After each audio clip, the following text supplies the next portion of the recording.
पण कांबळे सर, तुम्ही मुलांना शिकवत नाही, तुम्ही शिकवायचं सोडून तुमचाच फापड पसारा मांडता. तो तुम्हाला फापट पसाराच वाटणार, पण खरं तर पुस्तकाच्या बाहेरच खरं शिक्षण असतं. आप कहाँ थे ज्ञानी बाबा? पण तुम्ही लयच भारी शिकवता. कुरकुटे सर, अहो चहा कुठे राहिला? कसं आहे, चहा शिवाय शिकवायला मूड लागत नाही. हे जावं मग घर नाही पिऊन.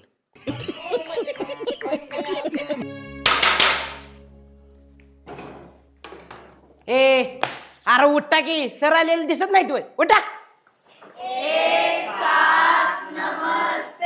हा बसा बसा. आत्तीची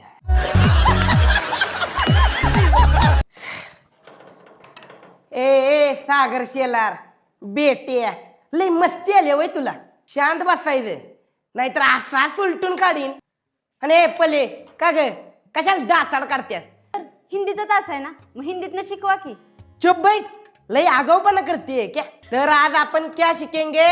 धडा नंबर 5, गोवा. यह नाम सुनते ही सभी का मन तरंगित हो उठता है. तुम्ही ना हिंदीतलं मराठीत भाषांतर करून सांगताय आणि ते आम्हाला सगळ्यांना कळते. पले सरांशी उलट बोलती, मस्ती आले वय तुला.